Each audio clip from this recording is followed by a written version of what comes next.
మన ప్రభు రక్షకుడైన యేసుక్రీస్తు అతి శ్రేష్టమైన నామమున మీకు అందరికీ శుభాలు. హెబ్రీ 11వ అధ్యాయము విశ్వాస వీరులు లేక హీబ్రూస్ 11లో ఉన్నటువంటి హీరోస్ ఆఫ్ ఫెయిత్ మీద ఆన్లైన్ బైబిల్ స్టడీని మనం ప్రారంభించాం. ఈరోజు లెసన్ నంబర్ 2 రెండో పాఠంలోనికి మనం వచ్చాం. దాన్ని బట్టి దేవుణ్ణి స్తుతిస్తున్నాను. అండ్ ఈ యొక్క బైబిల్ స్టడీలో మీరందరూ కూడా చాలా జాగ్రత్తగా బైబిల్ని తీసుకొని వాక్యానుసారంగా పాల్గొని మేలు పొందుతారని ఆశిస్తున్నాను. మనము ప్రార్థన చేసి దేవుడి వాక్యంలోనికి వెళ్దాం. ప్రేమస్వరూపుడవు, పరిశుద్ధుడవు, అతి శ్రేష్ఠుడవు, శక్తి కలిగిన దేవుడవు, నీకే వందనాలు, స్తోత్రాలు. పరలోకమందున్నటువంటి మా తండ్రి, మా సమస్తమును అయినటువంటి ప్రభువా, మరి ఈరోజు మేము ఆన్లైన్ బైబిల్ స్టడీ చేయబోతుండగా మీ కృప మాకు దయచేయండి, మీ ఆత్మ సహాయం మాకు దయచేయండి. మీ వాక్యమును మాకు తెరిచి మాకు ఈ లెసన్లో ఎన్ని సత్యములు నేర్పించమని వీక్షిస్తున్నటువంటి అండ్ ఈ యొక్క బైబిల్ స్టడీలో క్రమం తప్పకుండా పాల్గొంటున్నటువంటి ప్రియులందరినీ దర్శించి దీవించమని యేసు పరిశుద్ధ నామమును అడిగి ప్రార్థిస్తున్నాం తండ్రి, ఆమెన్. సో మీ బైబిల్ని మీరు హెబ్రీ 11వ అధ్యాయం 4వ వచనానికి తిప్పి చూడండి. Hebrews chapter 11 verse 4. విశ్వాసమును బట్టి హేబేలు కయీను కంటే శ్రేష్టమైన బలి దేవునికి అర్పించెను. దేవుడు అతని అర్పణలను గూర్చి సాక్ష్యం ఇచ్చినప్పుడు అతడు ఆ విశ్వాసమును బట్టి నీతిమంతుడని సాక్ష్యము పొందెను. అతడు మృతి నొందియు ఆ విశ్వాసము ద్వారా మాట్లాడుచున్నాడు. ఒకే ఒక వచనం ఈరోజు మన యొక్క విశ్వాస వీరుల బైబిల్ స్టడీలో మనము వినియోగించబోయేటువంటి వచనం. సో ఈ విశ్వాస వీరులను మనం ప్రారంభించినప్పుడు దీంట్లో ఈ 11వ అధ్యాయంలో 3 భాగాలు ఉన్నాయి అని నేను మీకు చెప్పాను. మొదటి భాగాన్ని మనం ఆల్రెడీ కంప్లీట్ చేసాం. మొదటి పాఠంలో లెసన్ నెంబర్ 1లో ది ఎక్సలెన్స్ ఆఫ్ ఫెయిత్, విశ్వాసం యొక్క శ్రేష్టత లేకపోతే విశ్వాసానికి ఉన్నటువంటి శ్రేష్టమైనటువంటి గుణ లక్షణం. ఈ రోజు నుండి 4వ వచనం నుండి మనం చూడబోయేటువంటి రెండవ భాగం ఏంటంటే the examples of faith. The examples of faith, విశ్వాసమునకు మాదిరికరమైనటువంటి మనుష్యులు లేక విశ్వాసమును బట్టి జీవించి దేవుణ్ణి మహిమపరిచి ప్రపంచమంతటికి అనుకరించడానికి వారి సాక్ష్యాలను విడిచిపెట్టినటువంటి భక్తులు అండ్ దేవుని అందున్నటువంటి పరిశుద్ధులు, అనేకుల ప్రత్యేకమైనటువంటి జీవితాలను అండ్ వారు విశ్వాసమును బట్టి ఏ రకంగా దైవ కార్యాలు చేశారో ఆ సంగతులను హెబ్రీ గ్రంథకర్త ఇక్కడ మనకు ఈ యొక్క రాబోయేటువంటి వచనాల్లో చూపిస్తాడు. సో దీన్ని మనం ఇంకో రకంగా చెప్పాలంటే విశ్వాసము నిజమైనది అండ్ విశ్వాసమును బట్టి నడిచేటువంటి వారందరూ కూడా నమ్మకమైన వారు అని వారి యొక్క రుజువును కూడా మనకు చూపిస్తున్నాడు. So the evidence of faith అని కూడా మనం చెప్పొచ్చు. వీళ్ళందరి విశ్వాసము యథార్థమైనది, దేవుడి దృష్టిలో యోగ్యమైనది, తద్వారా అది ఫలించినటువంటిదిగా మనకు కనబడేటువంటిదిగా ఉంది. దాన్ని మనం అనుకరిస్తే మనం కూడా ఆశీర్వదించబడతాం, మనం కూడా ఇతరులకు ఆశీర్వాదకరంగా మారేందుకు అవకాశం ఉంది అనేది కూడా దేవుడు తన వాక్యం ద్వారా మనకు నేర్పిస్తున్నాడు. బైబిల్లో మనం గమనించేటువంటి విషయం ఏంటంటే విశ్వాసము బంగారముతో పోల్చబడినట్లు, అంటే పైన మనం చదివితే ఆ రకంగా మనకు అనిపిస్తుంది. కానీ నిజానికి విశ్వాసము బంగారము కన్నా అమూల్యమైనది, శ్రేష్టమైనది, శాశ్వత కాలము ఉండేటువంటి విషయం. అండ్ ఇక్కడ మనం లోకంలో ఒకసారి ఆలోచిస్తే మనుష్యులు అశాశ్వతమైనటువంటి జీవితంలో ఈ లోకంలో బ్రతికినంత కాలము కూడా అన్నింటికన్నా ఎక్కువ విలువను వారు బంగారానికి ఇస్తారు. ఎందుకంటే బంగారం ఉంటే బ్రతుకు బాగుపడుతుంది, భవిష్యత్తు బాగుంటుంది అనేటువంటి ఆలోచన అటు చదువున్న వారికి, చదువు లేని వారికి, అందరికీ ప్రపంచవ్యాప్తంగా ఉన్నటువంటి ఆలోచన. విశ్వాస జీవితాన్ని బట్టి మనము ఆధ్యాత్మికంగా ఆలోచిస్తే, అంటే స్పిరిచువల్ రెల్మ్లో మనం ఆలోచిస్తే, ఈ విశ్వాసం అనేది దేవుడి వాక్యము వలన మనకు ఆయన ఉచిత వరముగా అనుగ్రహించినటువంటి ఈ విశ్వాసం అనేది ఆ బంగారము ఇహలోకానికి ఏ రకంగా ఉపయోగపడుతుందో ఈ విశ్వాసము ఈ యొక్క ఆత్మీయ జీవితానికి, ఇక్కడికి తరువాత పర సంబంధమైనటువంటి జీవితానికి చాలా ఉపయోగకరమైనటువంటి విషయం. కనుక బంగారం కొరకు మనిషి ఎలా ప్రాకులాడతాడో, దాన్ని ఎలా ప్రేమిస్తాడో, దానికి ఎలా విలువనిస్తాడో దానికన్నా అనేక రెట్లు ఎక్కువగా విశ్వాసానికి, దైవికమైన వాక్యానుసారమైనటువంటి విశ్వాసానికి విలువనివ్వాలి అండ్ దాన్ని కాంక్షించి దాన్ని కలిగి ఉండేందుకు ప్రయత్నం చేయాలి. So the worshipping faith, Abel యొక్క విశ్వాసాన్ని మనం ఒక్క మాటలో చెప్పాలంటే ద వర్షిపింగ్ ఫెయిత్, ఆరాధించేటువంటి విశ్వాసం, దేవుడిని యథార్థముగా సరైనటువంటి విధానంలో దేవుడు మహిమపరచబడి ఇతరులకు కూడా మార్గమును చూపించేటువంటి రీతిలో దేవుడిని ఆరాధించుట. సో దీని టైటిల్ ఏంటంటే ద వర్షిపింగ్ ఫెయిత్, ఈ విశ్వాసము దేవుణ్ణి ఆరాధించేటువంటి విశ్వాసం. దీంట్లో కూడా ప్రధానంగా 2 పాయింట్స్ని మనం చూస్తాం. ఒకే వచనం కానీ దాంట్లో 2 పాయింట్స్ని మనం చూస్తాం. మొదటి పాయింట్ ఏంటంటే consecration of faith, consecration of faith, విశ్వాసమును ప్రతిష్ఠించుట. దాని గురించి మనము చూద్దాం. హెబ్రీ 11:4 మరి ఈ యొక్క విశ్వాసానికి సంబంధించినటువంటి మహామహులను చూపించే ప్రయత్నం చేసినప్పుడు గ్రంథకర్త హేబేలుతో ప్రారంభించాడు. ఆదాముతో ప్రారంభించలేదు, హవ్వతో ప్రారంభించలేదు, హేబేలుతో ప్రారంభించాడు. వారి విశ్వాసమును ఆయన పరిగణలోనికి తీసుకుపోవడానికి గల ఒక కారణం ఏంటంటే ఆదాము అవ్వలు ఇద్దరు కూడా దీనికన్నా ముందు దేవుడి యొక్క పరిశుద్ధమైనటువంటి పరిపూర్ణమైనటువంటి సన్నిధిలో, పరిపూర్ణమైనటువంటి స్థలంలో, పరిపూర్ణమైనటువంటి స్థితిలో, పరిపూర్ణ వాతావరణంలో వారు బ్రతికారు. వారికి దేవుడితో అన్యోన్య సహవాసం ఉండేది. ఒక రకంగా చెప్పుకోవాలంటే వారు దేవుణ్ణి చూసుకుంటూ అంటే మన యొక్క బాహ్యపరమైనటువంటి నేత్రములతో ఆయన్ని చూడడం కాదు, కానీ చూచినట్టుగానే ఆయన సన్నిధిని వారు అంత దగ్గరగా కలిగి ఉండి ఆయనతో సహవాసం చేశారు. సో వారు ఈ రకమైనటువంటి విశ్వాసానికి మాదిరులుగా మనకు కనబడుట లేదు. ఎందుకంటే ఒక రకంగా వారు దే లివ్డ్ బై సైట్ అని చెప్పొచ్చు. వెలిచూపు వలన వారు దేవుడి కొరకు జీవించినటువంటి పరిస్థితిలో ఉన్నారు. వారు ఆ తర్వాత దేవుడు వారికి ఇచ్చినటువంటి ఆధిక్యతను వారు కోల్పోయారు. వారు ఆజ్ఞను అతిక్రమించి పాపంలో పడ్డారు. అండ్ వారు దేవుడికి అవిధేయత చూపుట ద్వారా దేవుడి సన్నిధానంలో నుండి బయటికి తరిమివేయబడ్డారు. వారికి పుట్టినటువంటి కుమారుడు హేబేలు అనేటువంటి వ్యక్తి మానవ చరిత్రలో మొట్టమొదట 4వ వ్యక్తిగా, మానవ చరిత్రలో హ్యూమన్ హిస్టరీలో 4th హ్యూమన్ బీయింగ్గా వచ్చినటువంటి హేబేలు దేవుడి పట్ల విశ్వాసమును కలిగి ఆ విశ్వాసమును కనుపరిచి విశ్వాసము ద్వారా కార్యములు చేసి దేవుడికి కీర్తిని కలిగించాడు అండ్ ఇతరులకు కూడా ఒక మార్గమును సరళము చేశాడు. ఎందుకంటే హేబేలు చూడక నమ్మాడు, ఆదాము అవ్వలు చూచి నమ్మారు. కానీ హేబేలు దేవుణ్ణి చూడకయే అదృశ్యుడైనటువంటి దేవుని యందు అపారమైనటువంటి విశ్వాసమును కలిగి అతడు బ్రతికాడు. కనుక అక్కడి నుండే హెబ్రీ 11లో మనకు విశ్వాస వీరుల జాబితా ప్రారంభమవుతుంది. హెబ్రీ 10:38 ప్రభు చెప్పినటువంటి మాట, నా ఎదుట నీతిమంతుడైన వాడు విశ్వాస మూలముగా జీవించును.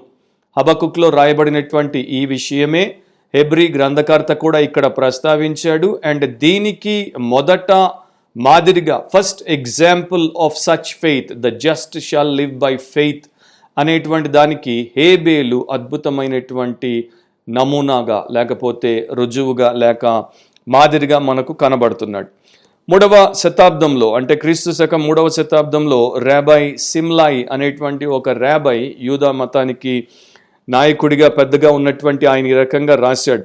మోషే మనకు 365 నిషిద్ధ ఆజ్ఞలు అంటే ప్రోహిబిటివ్ కమాండ్స్ని ఇచ్చాడు.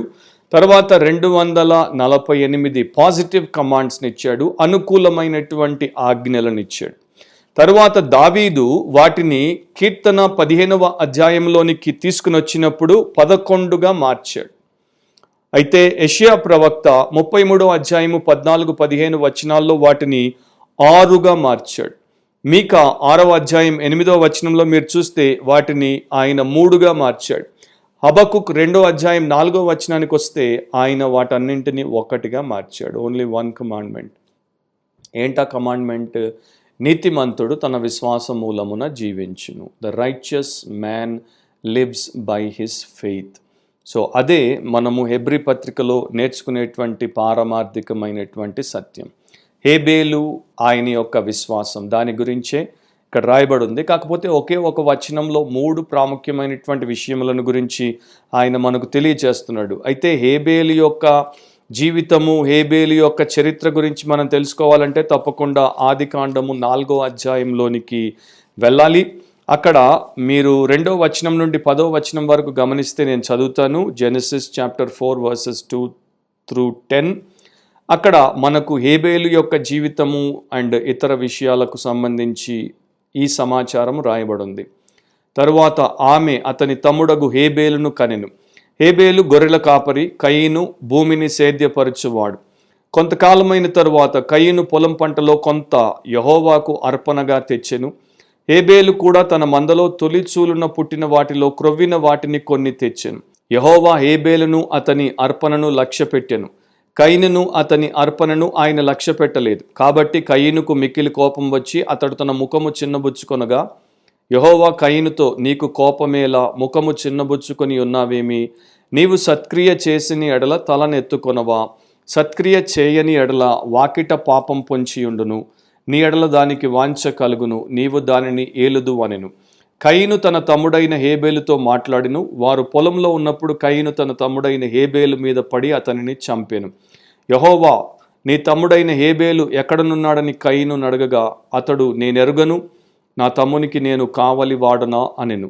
అప్పుడు ఆయన, నీవు చేసిన పని ఏమిటి? నీ తమ్ముని రక్తము యొక్క స్వరము నేలలో నుండి నాకు మొర్రపెట్టుచున్నది అని చెప్పి తర్వాత కూడా కంటిన్యూ అవుతుంది. దేవుడు అతన్ని అంటే కయీనును శపిస్తాడు. కయీను దేశదిమ్మరిగా దేవుడి సన్నిధి నుండి బయటికి వెళ్ళిపోతాడు. సో ఇక్కడ హేబేలు యొక్క జీవిత ఉదంతమంతా కూడా మనకు రాయబడింది. అండ్ మనం ప్రధానంగా గమనించేటువంటి విషయం ఏంటంటే దాంట్లోనికి పూర్తిగా ఇప్పుడు వెళ్ళడానికి మనకు సమయము కాదు. కాకపోతే క్లుప్తంగా అక్కడ ఉన్నటువంటి హేబేలు జీవితము, హేబేలు భక్తి, హేబేలు విశ్వాసం, హేబేలు ఆరాధన, హేబేలు యొక్క ముగింపు, వాటి గురించి కొన్ని సత్యాలు నేను మీతో పంచుకున్నప్పుడు అతని విశ్వాసానికి ఎందుకు అంత ప్రాముఖ్యతను దేవుడిచ్చాడో మనకు స్పష్టంగా అర్థమవుతుంది. ప్రప్రథమంగా హేబేలు అనేటువంటి పదము, లేకపోతే హీబ్రూలో హేబెల్ అనేటువంటి పదానికి అర్థం ఏంటంటే బ్రెత్, శ్వాస. అండ్ ఇది వెపర్ అంటే ఒక ఆవిరి, వ్యానిటీ అంటే ఏమీ లేని వ్యర్థత అని కూడా మనం చెప్పొచ్చు. సో ఈ రకంగా అతని యొక్క పేరుకు అర్థం. ప్రధానంగా బ్రెత్ అంటే ఊపిరి అని అర్థం. సో ఒక మానవుడిగా లోకంలో జన్మించిన తర్వాత ఆది మానవులైనటువంటి ఆదాము అవ్వల 2వ సంతానముగా అతడు జన్మించిన తర్వాత వారికి దేవుడితో సంబంధం ఉంది గనుక దేవుడి యొక్క సంకల్పం గురించి వారు తమ పిల్లలకు నేర్పుతూ వచ్చినప్పుడు అతడు ఒక సత్యాన్ని తెలుసుకొని ఉంటాడు. ఆదాము అవ్వలు మొదట దేవుడి మీద ఆధారపడినప్పుడు ఎంత అద్భుతంగా బ్రతికారు. వారు అన్ని విషయాల్లో కూడా ఆశీర్వదింపబడినటువంటి దంపతులుగా ఉండేవారు. కానీ ఎప్పుడైతే దేవుడికి వ్యతిరేకంగా తిరుగుబాటు చేసి దేవుడి మాటను నమ్మకుండా అతిక్రమించి వారు అధపాతాళంలోనికి తొక్కబడ్డారో దాని గురించి అతడు వివేకముతో తెలుసుకున్నటువంటి విషయం ఏంటంటే, నేను వట్టి ఊపిరి వంటి వాడను, నిస్సహాయుడను, నేనెందుకు పనికి రానటువంటి నిర్వీర్యమైన నరుడను, నాకు దేవుడి సహాయము కావాలి, నాకు దేవుని సామర్థ్యము కావాలి. అది నన్ను నేను దేవుడికి సమర్పించుకుంటే ఆయన సంకల్పంలో పెట్టుకుంటే కలిగేటువంటి విషయం అని అతడు గ్రహించి బుద్ధి కలిగి అతడు విశ్వాసముతో దేవుని యందు భయము భక్తితో బ్రతికేందుకు తీర్మానించుకున్నాడు. కనుకనే ఇక్కడ హెబ్రీ పత్రిక 11:4లో మనం చదివినటువంటి ఆ మొదటి విషయం ఏంటంటే, అతడు దేవుడి విషయంలో ఏం చేశాడు? విశ్వాసమును బట్టి హేబేలు కయీను కంటే శ్రేష్టమైన బలి దేవునికి అర్పించెను. అతడికి దేవుడున్నాడని, అదృశ్యమైనటువంటి దేవుడు, అపారమైనటువంటి శక్తి సామర్థ్యములు కలిగినటువంటి దేవుడు, ఆదికి అంతానికి సమస్తానికి మూలమైనటువంటి దేవుడు, ఆశీర్వాదాన్ని అనుగ్రహించేటువంటి దేవుడు ఉన్నాడని నమ్మాడు. ఆయన యొద్దకు వచ్చేటువంటి వారికి ఫలమును ఆయన దయచేయువాడని నమ్మాడు. ఆయన ఆరాధనకు యోగ్యుడని నమ్మాడు. ఆయన్ని సరైనటువంటి రీతిలో ఆరాధించినప్పుడు అర్పణను అర్పించాలి అని కూడా గ్రహించి ఆ రకంగా విశ్వాసముతో దాన్ని అర్పించాడు. సో అతడు ఈ ఆఫర్డ్ ఎ సాక్రిఫైస్ అంటూ గాడ్, దేవుడికి ఒక బలిని అర్పించాడు. బలి అర్పణ అనేది ఆరాధనలో భాగం. అంటే offering a sacrifice is a part of worship. దేవుణ్ణి ఆరాధించేటువంటి ప్రతి ఒక్కరూ, ముఖ్యంగా నేను క్రైస్తవ ఆరాధన గురించి మాట్లాడుతున్నాను, అద్వితీయ దేవుడి గురించి మాట్లాడుతున్నాను. సో ఈ క్రైస్తవ విశ్వాసము, క్రైస్తవ భక్తిలో మనము చూసేటువంటి ప్రధాన విషయం ఏంటంటే, మనమందరం కూడా దేవుణ్ణి ఆరాధించడానికి సృజించబడ్డాం. సో విశ్వాసం అనేది ఆరాధనతో కలిసి ఉంటుంది, మిళితమై ఉంటుంది. Faith and worship go hand in hand. ఈ రెండు కూడా కలిసి పనిచేస్తాయి. విశ్వాసం ఉన్న చోట ఆరాధన, అర్పణ ఉంటుంది. అండ్ ఎక్కడైతే ఆరాధన, అర్పణను దేవుడు మెచ్చుతాడో అది నిజమైనటువంటి విశ్వాసముగా ఎంచబడుతుంది. అందుకని ఈరోజు మొదటి ఈ యొక్క మనిషి, అంటే ఈ యొక్క హేబేల్ అనేటువంటి వ్యక్తిని మనం తీసుకున్నప్పుడు అతని విశ్వాసానికి నేను ఇచ్చినటువంటి టైటిల్ ఏంటంటే ద వర్షిపింగ్ ఫెయిత్, ఆరాధించేటువంటి విశ్వాసం. కయీను, హేబేలులు ఇద్దరు కూడా అన్నా తమ్ముళ్ళు, ఇద్దరు కూడా మొదటి మానవులకు పుట్టినటువంటి మొదటి మగబిడ్డలు, సంతానం, ఫస్ట్ అండ్ సెకండ్గా ఉన్నటువంటి బ్రదర్స్. ఇద్దరు కూడా మతపరమైనటువంటి మనుషులే, అంటే రిలీజియస్ పీపులే. ఎందుకంటే ఆదాము అవ్వలు తర్వాత దేవుని విషయంలో జాగరూకులై దేవుడి యందు భయభక్తులు కనపరిచినటువంటి వారిగా ఉండి ఉంటారని మనమందరం కూడా ఆ తరువాతి పరిస్థితుల్ని బట్టి, మనకున్నటువంటి వాక్య అవగాహనను బట్టి ఎంచుతాం. సో ఆ క్రమంలో వీరిద్దరికీ మరి యొక్క ఆరాధన అనేది తెలుసు, కుటుంబ ఆరాధన అండ్ వారికి ఉన్నటువంటి ఈ యొక్క దైవికమైనటువంటి అవగాహనను బట్టి వారు చేసేవారు అని కూడా మనం గ్రహించవచ్చు. కాకపోతే వారి ఆరాధనలో ఒక వ్యత్యాసాన్ని మనం చూస్తాం. అదేంటంటే వారిద్దరి యొక్క వృత్తి పనులను బట్టి వారు వారి ఆరాధనలో దాన్ని చూపించినట్లు కూడా బైబిల్ చెప్తోంది. కయీను అతడు భూమిని సేద్యపరిచేవాడు, అంటే అతడు ఒక రైతు. అతడు భూ పంట నుండి కొన్నింటిని తీసుకుని వచ్చాడని బైబిల్ చెప్తోంది. హేబేలు అతడు గొర్రెల కాపరి, కనుక అతడు తన మందలోని కొవ్వు పట్టిన మంచి వాటిని, మొదటి వాటిని అతడు తీసుకుని వచ్చాడని కూడా మనం ఇక్కడ చూస్తున్నాం. So Cain from the field and Abel from the flax, వారు తెచ్చినటువంటి అర్పణలు దేవుడికి వారు సమర్పించడానికి తీసుకుని వచ్చారు. తీసుకుని వచ్చినప్పుడు హేబేలు అర్పణను దేవుడు లక్ష్య పెట్టాడు, అంటే దాన్ని ఆయన అంగీకరించి ఆమోదించాడు. కయీను యొక్క అర్పణను దేవుడు లక్ష్య పెట్టలేదు, దాన్ని ఆయన తృణీకరించాడు, దాన్ని ఆయన విసర్జించాడు. ఒక కారణం ఏంటంటే విశ్వాసమును బట్టి హేబేలు దేవుడిని సంతోషపరిచాడు కనుక దేవుడు అతని యొక్క అర్పణను అంగీకరించాడు. కయీను అవిశ్వాసమును బట్టి దేవుడిని సంతోషపరచలేదు కనుక అతని యొక్క అర్పణను అతన్ని దేవుడు తృణీకరించాడు. కయీనుకి ఆరాధన, వర్షిప్ అనేది, భక్తి అనేది ఒక డ్యూటీ మాత్రమే, అంటే ఒక కర్తవ్యం, ఒక బాధ్యత. కానీ హేబేలుకు అది ఒక డివోషన్, అది భక్తి అన్నమాట. దేవుడి మీద నిజమైనటువంటి ప్రేమ, భయము, భక్తి, విశ్వాసము, విధేయత, ప్రగాఢమైనటువంటి ఇష్టము ఆయన కలిగి ఆ రకంగా చేశాడు. ఈ రోజున కూడా ప్రపంచవ్యాప్తంగా మనము ఈ రెండు రకాల మనుషుల్నే చూస్తాం. ప్రతి వారము క్రైస్తవ సంఘంలో మనము ఆరాధనల్లో ఈ ఇద్దరిని చూస్తాం, అంటే ఈ ఇద్దరి యొక్క ప్రతినిధుల్ని చూస్తాం. కయీను యొక్క ప్రతినిధులు ఒక గుంపు, హేబేలు యొక్క ప్రతినిధులు మరొక గుంపు. వీరు అందరూ కూడా విశ్వాసులుగానే చలామణి అవుతారు, అందరూ కూడా క్రైస్తవుల జాబితా కిందే తమను తాము పెట్టుకుంటారు. దేవుని పిల్లలము, దేవుడి ప్రజలము అనే చెప్పుకుంటారు, చలామణి అవుతారు. కానీ కయీను సంబంధులందరూ కూడా అవిశ్వాసులలాగా దేవుడు మెచ్చేటువంటి ఆరాధన చేయకుండా వచ్చిపోతారు. హేబేలు సంబంధులందరూ దేవుడు మెచ్చే, మహిమ పొందేటువంటి రీతిలో ఆరాధన చేసి పోతారు. వీరికి ప్రభు యొక్క ఆరాధన ఒక బాధ్యత, ఒక కర్తవ్యం, ఒక duty. Sunday morning church attend అవ్వాలి, సండే మార్నింగ్ వర్షిప్ సర్వీస్లో పార్టిసిపేట్ చేయాలి, సండే మార్నింగ్ పాటలు పాడాలి, సండే మార్నింగ్ ప్రార్థనలో ఆమేన్ అనాలి, సండే మార్నింగ్ ప్రసంగం వినాలి, సండే మార్నింగ్ కానుకలు వేయాలి. ఆ ఆశీర్వాదం అయిపోగానే హమ్మయ్య అని వెళ్ళిపోయి మన లోకంలో మనము దొరలాలి. ఇది కయీను సంబంధుల పని, లోకస్తుల పని. కానీ హేబేలు సంబంధులు అట్లా కాదు. వీళ్ళు నిజంగా భయం భక్తితో దేవుడి కొరకు ముందే సిద్ధపడతారు, ఉపవాసాలు చేస్తారు, ప్రార్థనలు చేస్తారు, ఆత్మను, మనస్సును, హృదయాన్ని, దేహాన్ని, జీవితాన్ని స్వచ్ఛంగా పెట్టుకుంటారు. దేవుడి సన్నిధికి వస్తున్నాం, దేవుడిని గణపరిచేటువంటి రీతిలో మా విశ్వాసానికి అనుగుణమైనటువంటి విధేయతను మేము దేవుడికి చూపించాలి అని, సంతోషపరచాలి అని వారు స్వచ్ఛమైనటువంటి భక్తులుగా వచ్చి ఆరాధన చేసి పోతారు. సో రెండు మొదటి నుండే వస్తున్నటువంటి విధానాలు. సో ఈ రెండు విధానాలు ప్రస్తుతం ప్రపంచమంతటా కూడా మనకు కొట్టొచ్చినట్టు కనబడుతున్నాయి. హేబేలు వంటి వారు తక్కువ, కయీను వంటి వారు ఎక్కువ.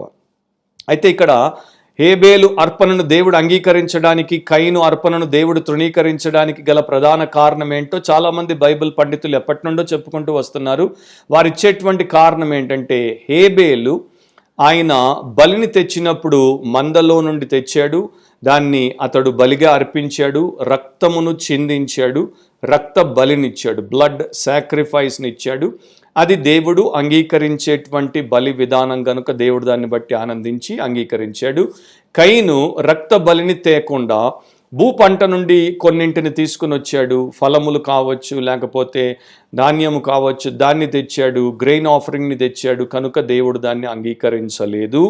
కారణం ఏంటంటే, మరి దేవుడి దగ్గరికి మనం రావాలంటే రక్తము చిందించబడుట ద్వారానే, ఒక బలి అర్పించబడుట ద్వారానే మార్గము తెరవబడుతుంది, మరో రకంగా తెరవబడదు అని వారు చెప్పుకుంటూ వచ్చారు. దాంట్లో వాస్తవం ఉంది. అఫ్కోర్స్ బైబిల్లో మీరు పాత నిబంధన చదివితే, లేవియా కాండాన్ని మీరు చదివారనుకోండి, అక్కడ మనము ఈ యొక్క జంతు బలిని అర్పించుట, దాని రక్తమును ప్రోక్షించుట, దాంతోపాటు భూ సంబంధమైనటువంటి ధాన్యము, లేకపోతే పండ్లు, లేకపోతే పంట, దేనికి సంబంధించిన బలిని గ్రెయిన్ ఆఫరింగ్ అంటారు, దాన్ని అర్పించుట, రెండింటిని కూడా తరువాత కాలంలో మోషే నుండి ఇశ్రాయేలు ప్రజలకు దేవుడు నియమించినటువంటి విధానాలే. సో ఈ రెండింటిని దేవుడు అంగీకరిస్తాడు. అయితే ప్రధానంగా ఇక్కడ మనకు దేవుడు ఈ యొక్క రక్త బలిని హేబేలు అర్పించాడు గనుక ఆయన్ని అంగీకరించి, రక్తము లేని అర్పణను కయీను అర్పించాడు గనుక ఆయన్ని తృణీకరించాడు అని మనం తీసుకునే కన్నా, అటు ఆదికాండం 4లో దాని గురించి స్పష్టంగా రాయబడలేదు, ఇటు హెబ్రీ 11లో దాని గురించి స్పష్టంగా రాయబడలేదు. కాకపోతే ఇక్కడ హెబ్రీ 11వ అధ్యాయం మనందరికీ తెలుసు, విశ్వాసమునకు సంబంధించిన అధ్యాయము, విశ్వాసం యొక్క శ్రేష్టతను, విశ్వాస వీరుల జీవితములను, వారి యొక్క సాక్ష్యములను గుర్చినటువంటి అధ్యాయము. అంటే హీబ్రూస్ 11, హెబ్రీ 11 ప్రధాన అంశం ఏంటంటే ఫెయిత్, విశ్వాసం. ఫోకస్ అంతా దేని మీద ఉంది అంటే విశ్వాసం మీద ఉంది, ఫెయిత్ మీద ఉంది. కనుక ఇక్కడ హేబేలు యొక్క అర్పణ ఎందుకు అంగీకరింపబడింది అంటే విశ్వాసమును బట్టి అంగీకరింపబడింది. కయీను యొక్క అర్పణ ఎందుకు అంగీకరింపబడలేదు అంటే అవిశ్వాసమును బట్టి అంగీకరింపబడలేదు. ఎందుకంటే విశ్వాసము గలవారు దేవునికి సంబంధులుగా ఉంటారు, విశ్వాసము లేనటువంటి వారు దేవుని సంబంధులుగా ఉండలేరు. సో కయీను పైకి ఒక విశ్వాసిగా కనబడ్డాడు, కానీ విశ్వాసముతో విధేయత చూపలేదు. అండ్ ఈ యొక్క హేబేలు పైన లోన విశ్వాసిగా ఉన్నాడు కనుక విశ్వాస సంబంధమైనటువంటి కార్యమును విధేయత రూపంలో చూపించాడు. ఇప్పుడు నేను మీకు ఎలాగో అర్థమయ్యేటట్టు ఒక మాట చెప్తాను. హేబేలు దేవుని యందు విశ్వాసం ఉంచి విశ్వాసముతో బలిని అర్పించినప్పుడు దైవిక విధానమును అతడు ఎరిగి ఉన్నాడు గనుక దేవుడు మెచ్చే సరైనటువంటి అర్పణను, బ్లడ్ సాక్రిఫైస్ని, రక్త బలిని అర్పించాడు. ఈ కయీనుకి దేవుడి మీద విశ్వాసమే లేదు, వాడికి దేవుని విధానంతో పనే లేదు. కనుక దేవుడు ఆజ్ఞాపించినట్టు ఆరాధనలో పాల్గొనక, వాడికి తోచినట్టు ఆరాధనలో పాల్గొని వెళ్ళిపోతున్నాడు. అది ఇక్కడ ఉన్నటువంటి సమస్య. సో నా ప్రియ సహోదరి సహోదరులారా, మనము కూడా దేవుడిని ఆరాధించినప్పుడు దేవుడి యొక్క నియమ నిబంధనల ప్రకారమే ఆరాధించాలి. ఆయన విధించినటువంటి విధానంలోనే, వాక్యం ఏదైతే మనకు బోధిస్తుందో దాని ప్రకారమే మనం ఆరాధించాలి, కానీ మరో రకంగా మనము ఆరాధించకూడదు. సో విశ్వాస సంబంధమైన ఆరాధన, విశ్వాసము లేని ఆరాధన. నా విశ్వాసం గురించి మనం మాట్లాడినప్పుడు యేసుక్రీస్తు ప్రభులో మనం అందరం కూడా విశ్వాసం ఉంచి రక్షించబడి దేవుని పిల్లలమై అదే విశ్వాసంతో ఈ లోకంలో దేవుడు మనకు అనుగ్రహించినంత కాలము జీవిస్తాం. నీతిమంతులముగా తీర్చబడ్డాం విశ్వాసమును బట్టి, అండ్ నీతిమంతులముగా విశ్వాసమును బట్టి మనం జీవించాలి. అది దైవ విధానం. నా ఇప్పుడు విశ్వాసం అనేది గత పాఠంలో నేను మీకు చెప్పాను, అది లేకుండా మన అనుదిన జీవితము కాసెంత కూడా సజావుగా సాగదు.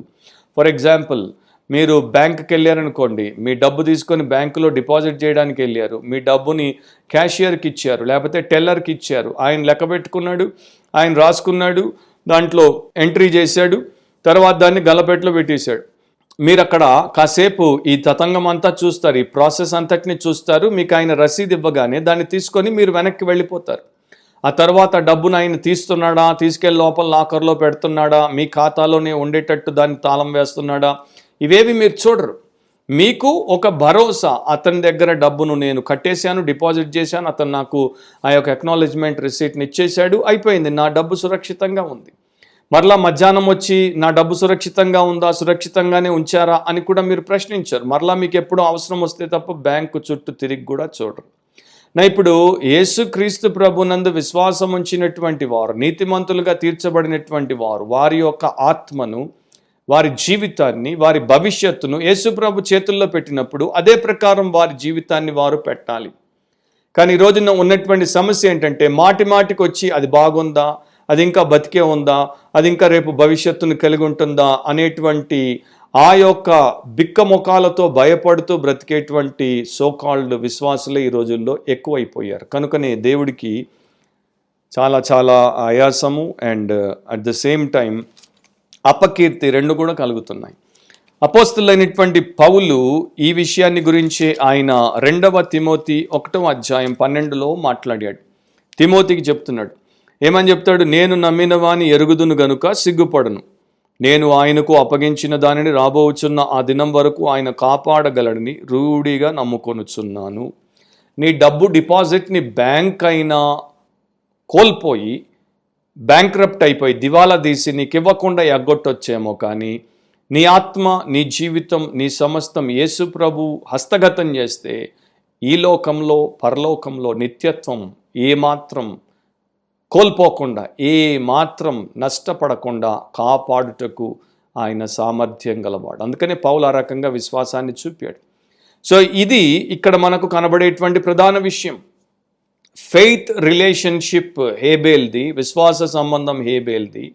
ఫాల్స్ రిలిజన్ కయీన్ది, ఈ కయీనుది తప్పుడు మతం. సో ప్రారంభంలోనే, మానవ చరిత్ర ప్రారంభంలోనే 2 విధానాలు, ఇద్దరు సహోదరులు ఆరాధనలో 2 విధానాలు. ఒకటేమో ఫెయిత్ రిలేషన్షిప్ విత్ గాడ్, ఒకటేమో false religion in the name of God.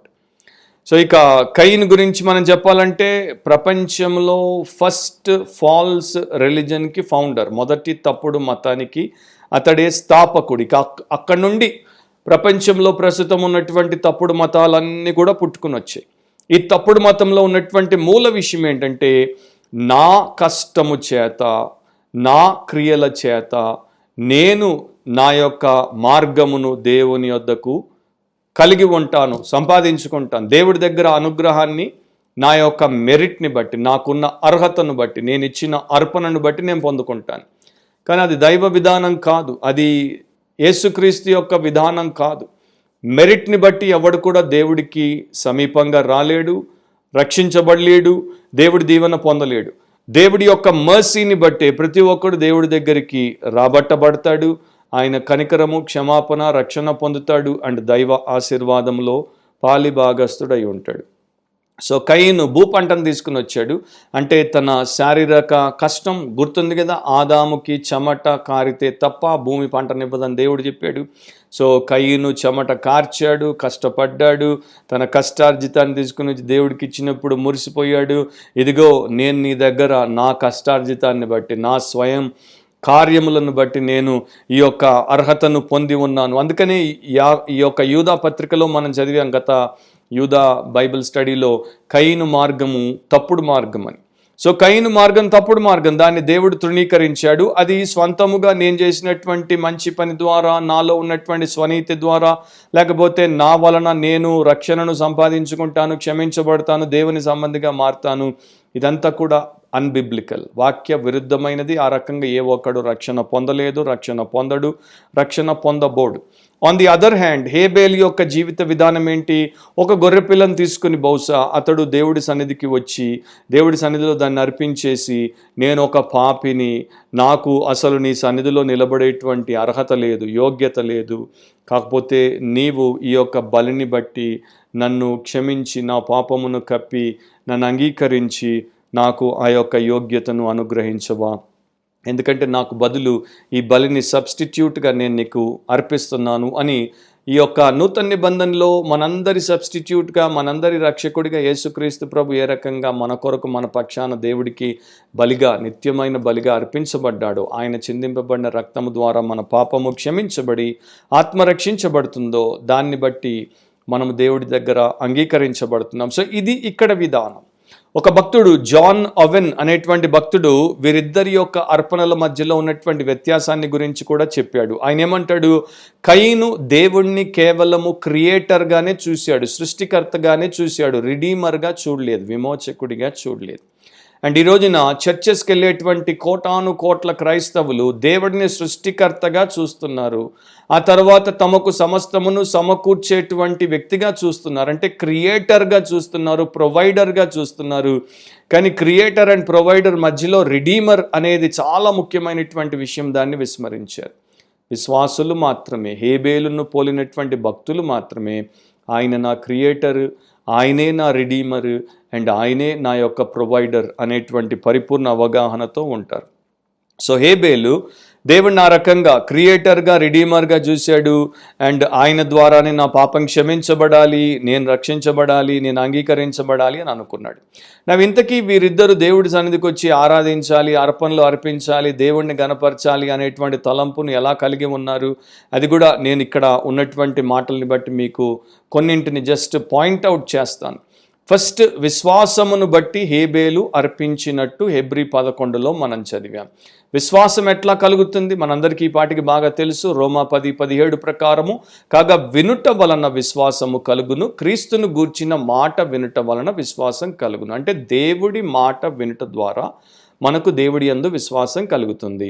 So హేబేలు విశ్వాసమును బట్టి అర్పణ అర్పించాడు అంటే హేబేలు యొక్క తల్లి తండ్రి అయినటువంటి ఆదాము అవ్వలకు దేవుడు పరిచయము అండ్ దేవుని యొక్క చిత్తం ఏంటో వారికి తెలుపబడింది, వారి ద్వారా వీరికి తెలుపబడింది. దేవుడిని ఏ రకంగా సమీపించాలి, ఆరాధించాలి అనేవి ఆదాము అవ్వలు తప్పకుండా తమ పిల్లలిద్దరికీ నేర్పి ఉంటారు. కనుకనే ఆదికాండం 4 మరలా మీరు చదువుకోండి.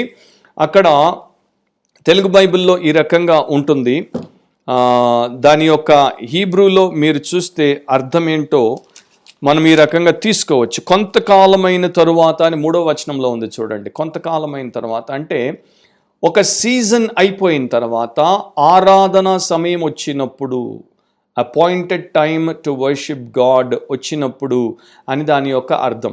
సో వారికి దేవుడున్నాడు అనేది మాత్రమే కాదు, ఈ దేవుడు ఆరాధనకు యోగ్యుడు అనేదే కాదు, ఈ దేవుణ్ణి ఆరాధించే ఒక సమయం ఉంది అని తెలుసు, ఈ దేవుణ్ణి ఆరాధించే ఒక స్థలం ఉంది అని తెలుసు. ఎందుకంటే వారు ఆ రకంగా అక్కడ ఆదికాండం 4లో మనకు కనపడతారు. సో ఒక సమయంలో, ఒక స్థలములో సరైనటువంటి రీతిలో దేవుడు చెప్పినటువంటి అర్పణను వారు అర్పించుటకు వచ్చారు. ఇప్పుడు దేవుడు వారికి ఏ రకమైనటువంటి అర్పణ అర్పించమన్నాడు దాని గురించి ఒక క్లూ, ఒక సూచన మనకు ఆదికాండం 3:21లో కనబడుతుంది. దేవుడైన యెహోవా ఆదామునకును అతని భార్యకును చర్మపు చొక్కాయిలను చేయించి వారిని తొడిగించారు. సో దేవుడు వీరిద్దరూ ఆదాము అవ్వలు పాపం చేసినప్పుడు వారి యొక్క పాపమును పరిహరించడానికి ఆయన మొదట జంతువులను బలిగా అర్పించాడు, రక్తమును చిందించాడు, వాటి చర్మములను వీరికి చొక్కాయలుగా చేసి పెట్టాడు. సో దేవుడు ఫస్ట్ అండ్ ఫార్మోస్ట్ ఈడెన్లో ఒక డెత్ని ఆయనే తన సొంత ఆలోచనతో చేసినట్టు మనం చూస్తున్నాం. సో ఒక జంతువు మొదట లోకంలో మరణించింది, తర్వాత ఒక మనిషి మరణించాడు. అది మనకు కాసేపట్లో అర్థమవుతుంది.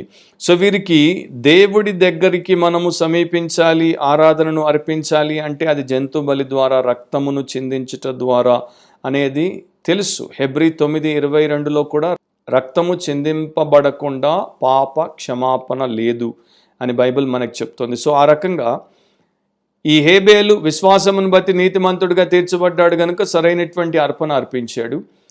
1 యోహాను 3:12 ప్రకారము కయీను దుష్టుని సంబంధి, దుష్టుడు గనుక అతడు ఆ రకముగా దేవుడిని సమీపించి ఆయనకు కావలసినటువంటి అర్పణను అర్పించలేదు.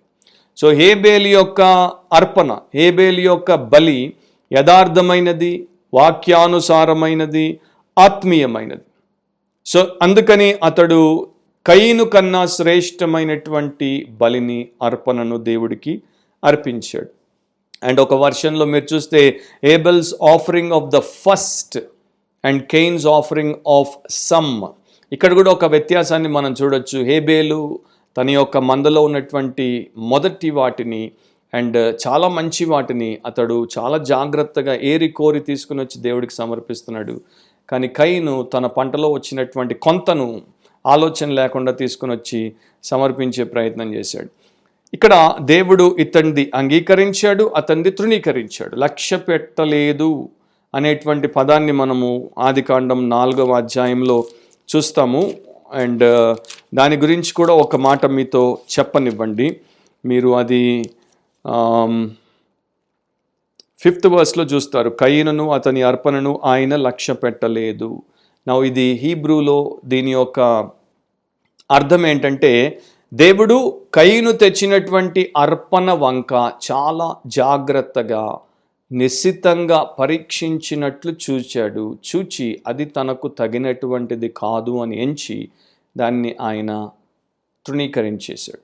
దీంట్లో ఒక పాయింట్ ఉంది. మనము దేవుడిని సమీపించినప్పుడు, ఆరాధన చేసినప్పుడు, అర్పణలు ఇచ్చినప్పుడు దేవుడు చాలా జాగ్రత్తగా నిశితంగా పరీక్ష చేస్తాడు. నేను చెప్పిన వాక్యం ప్రకారమే ఇది ఉందా లేదా, సో వెరిఫై చేస్తాడు, ఎగ్జామిన్ చేస్తాడు.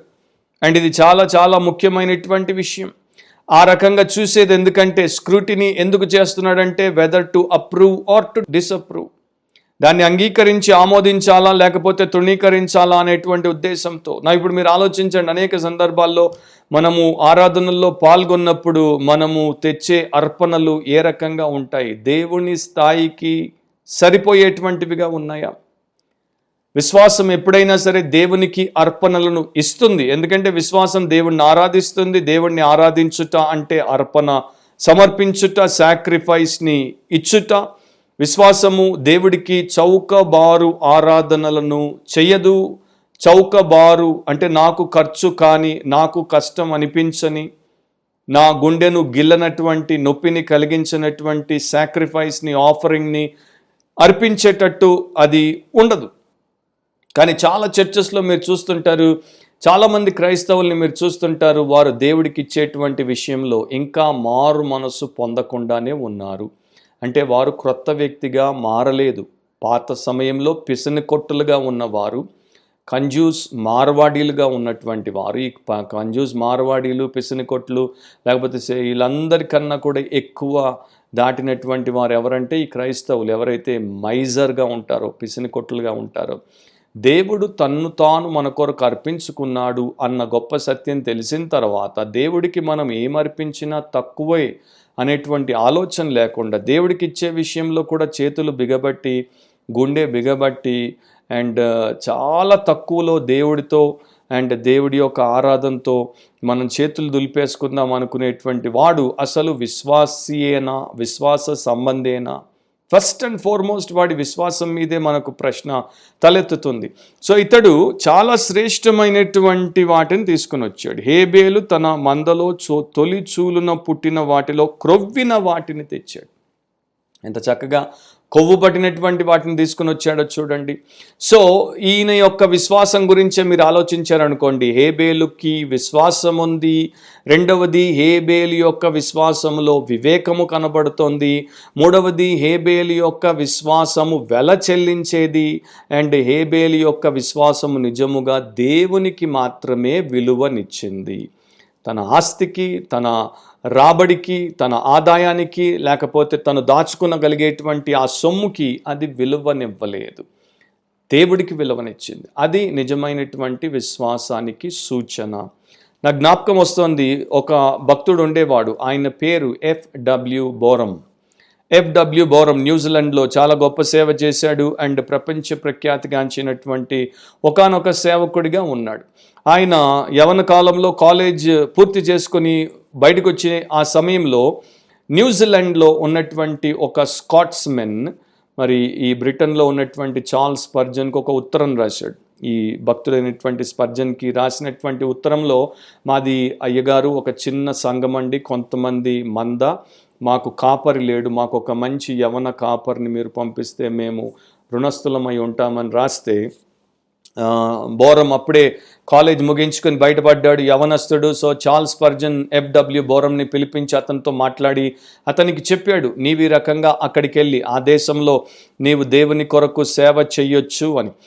F.W. బోరం కూడా తను ఆ రకంగానే తన దేశమైనటువంటి ఇంగ్లాండ్ని విడిచి మరొక దేశంలో సేవ చేస్తే బాగుంటుందేమో అని ఆలోచిస్తూ ప్రార్థిస్తున్నాడు. స్పర్జన్ చెప్పగానే విశ్వాసమును బట్టి అతడు ఆ యొక్క కఠినమైనటువంటి ప్రయాణం సముద్రం మీద చేసి చాలా కష్టపడి న్యూజిలాండ్కి చేరుకున్నాడు. అక్కడి నుండి ట్రైన్ ఎక్కి మరొక స్థలానికి చేరుకున్నాడు. అక్కడి నుండి మరలా లోకల్ ట్రైన్ ఎక్కి చివరికి చిన్న పట్టణానికి వచ్చాడు. ఈ చిన్న పట్టణంకి వచ్చేసరికి అతడు పూర్తిగా అలసిపోయాడు. ఆల్మోస్ట్ రోగి అయినంత పని అయింది. సో ఆ చిన్న పట్టణంలో, ఆ చిన్న రైల్వే స్టేషన్లో కొంతమంది చిరునవ్వుతో ఎంతో సంతోషంతో అతన్ని స్వాగతించడానికి నిలబడ్డారు. దాంట్లో ఒక ముసలి వ్యక్తి కూడా నిలబడున్నాడు. ఆయనే ఉత్తరం రాసినటువంటి ఆ స్కాట్స్మెన్, ఎల్డర్లీ స్కాట్స్మెన్. ఆయన పేరుని బోరం తన పుస్తకంలో ఉల్లి అని మాత్రమే పేర్కొన్నాడు. సో ఉల్లి ఈ యొక్క అబ్బాయిని సాదరంగా ఆహ్వానించాడు, తీసుకెళ్ళాడు, అతన్ని మరి చక్కగా చూసుకున్నాడు. ఆ తర్వాత మరి ఇతన్ని మరి బలపరిచాడు, ప్రోత్సహించాడు. సో బోరం అంటాడు, ఉల్లియే నాకు చీర్ లీడర్గా, కౌన్సిలర్గా, ఫ్రెండ్గా ఉన్నాడు. నాకు ఏ సమస్య వచ్చినా కూడా వెంటనే వచ్చేసి తీర్చేసేవాడు. అండ్ ఒక రోజున చర్చ్లో డీకన్స్ అందరూ మీటింగ్ పెట్టుకున్నారు. కొత్త పాస్టర్కి ఎంత జీతం ఇవ్వాలి. ఇప్పుడు వారిలో కొంతమంది మరి ఈ పాస్టర్కి ఇంత జీతం ఇవ్వాలి అంటే ఒప్పుకోవడానికి మనసు లేకుండా ఉన్నారు. అండ్ వారు అనుకున్నారు, ఈయనకి ఎక్కువ జీతం ఇస్తే చర్చ్ మెంబర్లు మన దగ్గర ఎక్కువ డబ్బు ఉందని మనకు ఇచ్చే కానుకలు తగ్గించేస్తారు, కనుక మనం ఈయనకి తక్కువ ఇస్తేనే మంచిది, మన దగ్గర డబ్బు లేదు అందుకని తక్కువ ఇస్తున్నామని వారు అనుకుని ఇస్తారేమో అని మాట్లాడుకుంటున్నప్పుడు ఒక వ్యక్తి డీకన్స్లో లేచి నిలబడి అడిగేశాడు, అసలు ఇంతకీ మన దగ్గర ఎంత ఉందో చెప్పండి, దాన్ని బట్టి తర్వాత డెసిషన్ తీసుకుందామంటే మన దగ్గర 50 పౌండ్స్ ఉంది అని చెప్పారు. ఇప్పుడు ఆలోచించండి, 150 ఏళ్ల క్రితం అనుకుంటాను ఇది, 100 years బ్యాక్ అన్నా కూడా 50 పౌండ్లు అంటే చాలా ఎక్కువ డబ్బు. సో వెంటనే వారు ఆ రకంగా అంత డబ్బు పెట్టుకొని కూడా ఈ కొత్తగా దేశం కాని దేశం నుండి వచ్చినటువంటి సేవకుడికి, వారి క్షేమం కోసం వచ్చినటువంటి సేవకుడికి ఇవ్వడానికి కూడా మనుషులకి మనసులు రాకపోతుంటే ఉల్లి వచ్చేసి ఆయన ఈ రకంగా వారితో చెప్పాడు, మనం ఒక పని చేద్దాం, అతనికి మంచి జీతమే ఇద్దాం, అంత మాత్రమే కాదు, ఇతడు యవనస్తుడు, ఒకవేళ ఇతడు పెళ్లి చేసుకోవాలనే ఆలోచన ఉంటే ఇతడిని అడిగి తెలుసుకుందామని అతన్ని అడిగారు. ఎఫ్డబ్ల్యూ బోరంని అడిగినప్పుడు ఆయన చెప్పాడు, అవును నేను ఒక అమ్మాయిని ఇష్టపడ్డాను, ప్రార్థిస్తున్నాను, పెళ్లి చేసుకోవాలని నిర్ణయించుకుందాం, ఆమె త్వరలోనే వస్తుంది. సో ఉల్లి ఏం చేశాడంటే, మన దగ్గర 50 పౌండ్స్ ఉన్నాయి కదా, ఫస్ట్ ఈ కొత్త దంపతులు మనతో సంఘంలో పరిచయం చేయడానికి వారికి ఒక ఇంటిని కట్టేద్దాం అని ప్యార్సనేజ్ని కట్టేయడానికి అతడు ప్రపోజ్ చేయగానే అందరూ పెద్ద ఆయన చెప్పాడనేసి ఒప్పుకున్నారు. సో ఒక చక్కని ఇంటిని కట్టారు. ఆ ఇంట్లో వీళ్ళిద్దరూ ఎఫ్డబ్ల్యూ బోరం అండ్ ఆయన యొక్క మరి పెళ్లి చేసుకుని తెచ్చుకున్నటువంటి సతీమణి ఉండడం మొదలుపెట్టారు. అఫ్కోర్స్ అదంతా చూడ్డానికి ఉల్లి బ్రతికి లేడు. ఆయన ఆ కడుతున్నటువంటి సమయంలోనే, ఇతనికి పెళ్లి కాకుండా ఉన్నటువంటి సమయంలోనే చనిపోయాడు. చనిపోయినప్పుడు అతని యొక్క ఫ్యూనరల్ని నిర్వహిస్తున్నప్పుడు ఎఫ్డబ్ల్యూ బోరం ఈ రకంగా ఆల్మోస్ట్ కన్నీటి పర్యంతము ఆయన గురించి చెప్పాడు. నేను ఇతని దగ్గర నేర్చుకున్నటువంటి ఒక పాఠం ఏంటంటే, ప్రతి వారం ఫ్యాక్టరీలో ఇతడు ఎక్కడైతే పనిచేస్తాడో అతనికి జీతం వచ్చినప్పుడు ఆ రోజుల్లో వారు నాణ్యాలు ఇచ్చేవారు. ఆ నాణ్యాలన్నీ అతడు తీసుకున్న తర్వాత టేబుల్ మీద పరిచి పెట్టుకొని కొత్తగా కనబడి తలతలా మెరిసేటువంటి నాణ్యములన్నిటినీ పక్కన పెట్టి పాతబడి, డొక్కుబడి, డొల్లబడి అండ్ మైలతో ఉన్నటువంటి నాణ్యములను ఒక వైపున పెట్టుకునేవాడు ఉల్లి. ఎందుకంటే శ్రేష్టమైనవి, అన్నిట్లోకెల్లా మంచివి, మెరిసేవి నా దేవుడికి, ఆయన సంఘానికి, మిగతావి నేను వాడుకోవడానికి అని పెట్టుకునేవాడు. అండ్ ఎప్పుడు అనేవాడంట, the lord must have our best, ఆ ప్రభువుకి మన శ్రేష్టమైనటువంటి అర్పణ ఇవ్వాలి. సో అతని యొక్క ఫ్యూనరల్ సర్వీస్లో ఆ ప్రసంగం చేసినప్పుడు ఎఫ్డబ్ల్యూ బోరం ఈ రకంగా చెప్పి ఈ రకంగా అన్నాడు, ఇతని యొక్క సమాధి పలక మీద మనం ఇది రాద్దాం, here lies a man who always gave his best in the service of his saviour. ఇక్కడ పడుకున్న వ్యక్తి తన జీవితం అంతట్లో ఎల్లప్పుడూ తన రక్షకుడికి తన శ్రేష్టమైనటువంటి ఈవులను, అర్పణలను ఇచ్చాడు. నా ప్రియ సహోదరి సహోదరుడా, రేపు నీవు చనిపోతే నీ సమాధి పలక మీద అలా ఇతరులు రాసేటువంటి రీతిలో ప్రస్తుతం నీవు బతుకుతున్నావా? ఆ రకమైనటువంటి సాక్ష్యము నీకు ప్రస్తుతం ఉందా?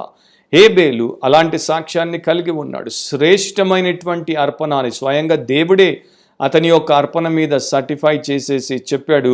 సో మనము దేవుడికి మనం ఎంత ఇచ్చినా కూడా తక్కువే, అంత ఆయన దగ్గర నుండి వస్తుంది, తిరిగి ఆయనకి మనం కాసింత ఇస్తే మనం ఏమి గొప్ప త్యాగం చేసినటువంటి వారం కాము.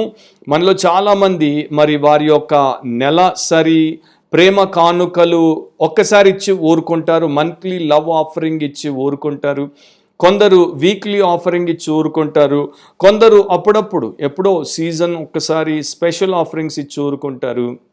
అండ్ ఇది కూడా ఒక డ్యూటీ అనుకుంటారు. కయీన్ లాగా ఒక డ్యూటీ ఇవ్వాలి, ఒక కర్తవ్యం, ఒక బాధ్యత, ఒక బరువు తగ్గిపోతుంది అనుకుంటారు. అంతేగాని ఇదొక భాగ్యము, ఇది భక్తి, ఇదే భక్తి అంటే అనేటువంటి ఆలోచనతో ఇచ్చేటువంటి హేబేల్ లాంటి వారు ఇప్పుడు ఎంతమంది ఉన్నారు? సరిగ్గా దేవుడికి ఇచ్చేటువంటి వారు ఎంతమంది ఉన్నారు?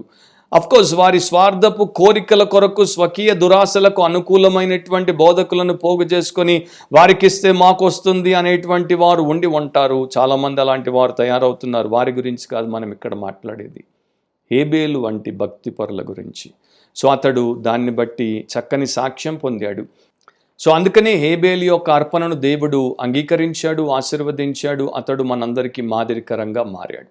సెకండ్ పాయింట్లోనికి వస్తే commendation of faith. Commendation of faith అంటే అతని విశ్వాసము ప్రస్తుతించబడింది, లేకపోతే అతని విశ్వాసము ప్రశంసించబడింది. ఏంటది? దేవుడు అతని అర్పణలను గురించి సాక్ష్యం ఇచ్చినప్పుడు అతడు ఆ విశ్వాసమును బట్టి నీతిమంతుడని సాక్ష్యము పొందెను. సో దేవుడే స్వయంగా హేబేలు అర్పించినటువంటి అర్పణలను బట్టి సాక్ష్యం ఇచ్చాడు. అండ్ ఆ సాక్ష్యమును బట్టి అతడు నీతిమంతుడని సాక్ష్యము పొందాడు. సో ఇక్కడ హేబేలు విశ్వాసంలో రెండు ప్రధానంగా మనం చూడొచ్చు. ఒకటి అథెంటిక్ వర్షిప్, యథార్థమైనటువంటి ఆరాధన. అండ్ రెండవది అథెంటిక్ టెస్టిమనీ, యథార్థమైన సాక్ష్యం. ఈ రోజున చాలామందికి యథార్థమైన భక్తి, యథార్థమైన విశ్వాసం, యథార్థమైన ఆరాధన, యథార్థమైన అర్పణ లేకుండా మంచి సాక్ష్యమును కొట్టేయడానికి, తెచ్చుకోవడానికి నానా రకాలుగా లోకానుసారంగా మరి కింద మీద పడి చాలా తప్పుడు మార్గాలను ఎంచుకొని క్రైస్తవ లోకంలో కనబడే ప్రయత్నం చేస్తున్నారు, మనుషులకు కనబడే ప్రయత్నం చేస్తున్నారు. అది వ్యర్థం, నిరుపయోగం. కానీ దేవుడి దృష్టిలో ఇది ఉండి దేవుడే స్వయంగా సాక్ష్యం ఇస్తే ఎంత శ్రేష్టం. సో దేవుడు అతనికి సాక్ష్యం ఇచ్చి అతన్ని నీతిమంతుడిగా తీర్చాడు. ఇతడు ఏ రకంగా నీతిమంతుడిగా తీర్చబడ్డాడు? నూతన నిబంధన బోధ ప్రకారం జస్టిఫికేషన్ బై ఫెయిత్ అనేది మనము చాలా చోట్ల చదవచ్చు. ఒక వచనం రోమా 5:1 కాబట్టి విశ్వాస మూలమున మనము నీతిమంతులముగా తీర్చబడి మన ప్రభు అయిన యేసుక్రీస్తు ద్వారా దేవునితో సమాధానము కలిగి యుందుము, ఆర్ ప్రాచీన ప్రతులలో కలిగి ఉన్నాము అని రాయబడింది. సో మనం యేసుక్రీస్తు ద్వారా దేవుడితో సమాధానము కలిగి ఉండుట అంటే పాపమును క్షమించి దేవుడు మనల్ని శుద్ధి చేసి ఆత్మను రక్షించి నూతన సృష్టిగా చేయుట అనేది ఏ రకంగా సంభవిస్తోంది? విశ్వాస మూలమున నీతిమంతులముగా తీర్చబడుతున్నాం. దేవుడి యందు, ముఖ్యంగా ప్రభు అయిన యేసుక్రీస్తునందు విశ్వాసం ఉంచడం ద్వారా మనం ఆ రకంగా తీర్చబడతాం. ఆ సమయంలో హేబేలు దేవుని యందు విశ్వాసం ఉంచాడు. ఇప్పుడు గమనించాల్సినటువంటి విషయం ఏంటంటే, అతడు తెచ్చిన శ్రేష్టమైన అర్పణను బట్టి దేవుడు అతన్ని అంగీకరించి నీతిమంతుడని సాక్ష్యం ఇవ్వట్లేదు. అతడు ఆ అర్పణను, శ్రేష్టమైన అర్పణను తేవడానికి గల కారణమును బట్టి దేవుడు ఆ రకంగా చేశాడు. ఏంటా కారణము? అతనికి దేవుడి మీద ఉన్నటువంటి విశ్వాసం. సో దేవుడికి హేబేలు ఎందుకు నచ్చాడు?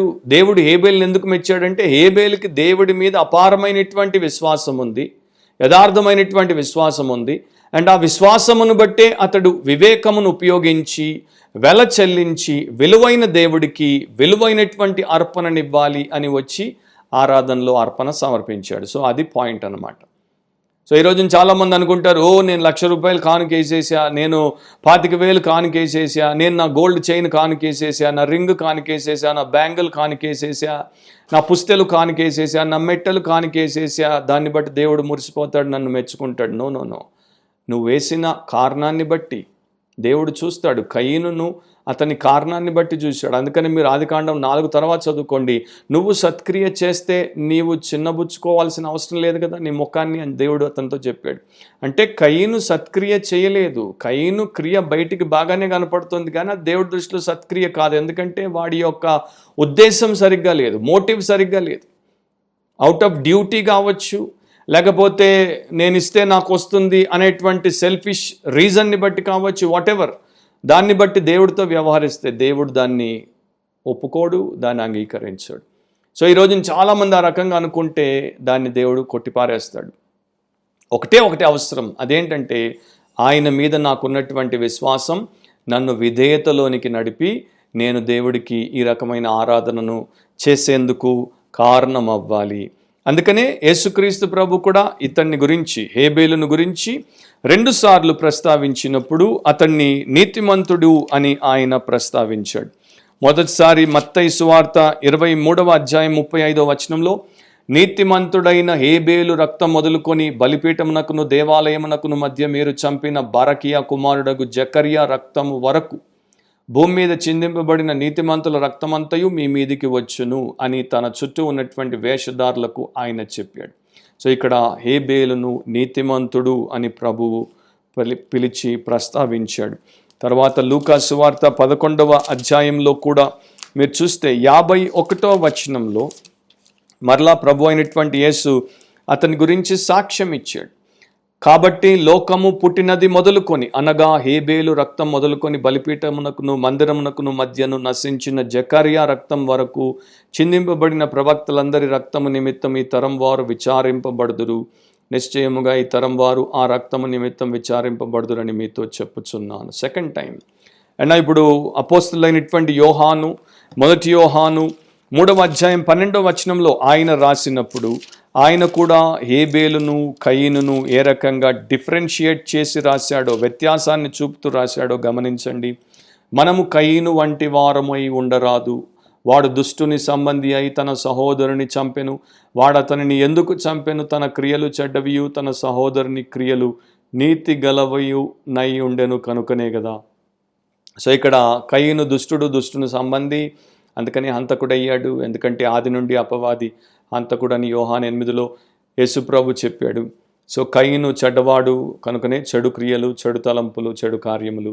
కాకపోతే హేబేలు నీతిమంతుడు కనుకనే నీతి క్రియలు అనేది ఇక్కడ మనకు చూపించబడింది. ఇప్పుడు హేబేలు ఎందుకు చంపబడ్డాడు? కయీను యొక్క అర్పణను దేవుడు అంగీకరించక హేబేలు యొక్క అర్పణను దేవుడు అంగీకరించేసరికి కయీనుకి హేబేలు మీద ఈర్ష్య కలిగింది, ద్వేషం పుట్టింది అండ్ అతన్ని చంపేశాడు. నా ఫస్ట్ మర్డర్ అన్నమాట ఇది ప్రపంచంలో. అంతకు మునుపు ఒక మనిషి ఇంకొక మనిషిని చంపుట అనేది జరగనే లేదు. బహుశా నేను అనుకుంటాను కొంతమంది భక్తులు, పాతకాల భక్తులు అన్నట్టు హేబేలు ఈ యొక్క ఆరాధన సమయంలో ఆ యొక్క పశువుని, ఏదైతే గొర్రె అతడు దేవుడికి బలిగా అర్పించాడో దాన్ని తీసుకుని వచ్చి చంపుతుండగా ఈ యొక్క కయీను నిలబడి చూశాడు. సో దాని రక్తము చింది దాని ప్రాణం పోయినప్పుడు, అది నిర్జీవంగా పడున్నప్పుడు ఇతడు చూశాడు. కనుక ఇతడికి ఆలోచన వచ్చి ఉండొచ్చు, లేకపోతే దుష్టుడు ఇతనికి ఆలోచనను కలిగించి ఉండొచ్చు. అండ్ దుష్టుని సంబంధి గనుక ద్వేషంతో నిండాడు, దుష్టుని సంబంధి గనుక హత్య చేద్దాం అనుకున్నాడు. కనుక నమ్మకమైనటువంటి నీతిమంతుడైనటువంటి హేబేలును తట్టుకోలేక నిర్మూలము చేయుటకు అతడి మీద పడి, పొలంలో ఉన్నప్పుడు అతడి మీద పడి అతన్ని చంపాడు. ఏదో మాట్లాడాడు, ఏం మాట్లాడాడో బైబిల్లో మనకి రికార్డు లేదు. కాకపోతే అతన్ని దూషించి ఆ తర్వాత అతన్ని చంపేశాడు అనేది మనకు అర్థమవుతుంది. సో గుర్తుపెట్టుకోండి, ఫాల్స్ రిలీజన్ అంటే తప్పుడు మతస్థులకి, ఫాల్స్ రిలీజన్లో ఉన్నటువంటి వారికి ఈ ఫెయిత్ రిలేషన్షిప్తో దేవుడిని కలిగి నడిచేటువంటి వారికి మధ్యలో ఎప్పుడు వైరం ఉంటుంది. అండ్ వీరిని ఓర్వలేరు, వీరిని ఏ రకంగానైనా తుదముట్టిద్దామని అనుకుంటారు. బిషప్ హాల్ అనేటువంటి ఒక వ్యక్తి ఈ రకంగా అన్నాడు, death did not first strike Adam. మరణము మొదట ఆదామును చంపలేదు, కొట్టలేదు. ద ఫస్ట్ సిన్ఫుల్ మ్యాన్, అతడు మొదటి పాపాత్ముడు. నార్ కెయిన్, మరణము మొదట కయీనును కూడా చంపలేదు. ద ఫస్ట్ మర్డరర్, మొదటి హంతకుడు. But Abel, the first innocent and righteous man, అతడు మొదటి అమాయకుడు, నీతిమంతుడు. సో ప్రపంచంలో మొదట హత్యకు గురైనటువంటి వ్యక్తి ఎవరు? మొదట చంపబడినటువంటి వ్యక్తి ఎవరు? మొదట అసూయ ద్వేషాలకు గురైనటువంటి బలైనటువంటి వ్యక్తి ఎవరు అంటే హేబేలు. సో గుర్తుపెట్టుకోండి, మన ప్రభు అయినటువంటి యేసు చెప్పినట్టు లోకము నన్ను ద్వేషిస్తోంది కనుక మిమ్మల్ని కూడా ద్వేషిస్తోంది.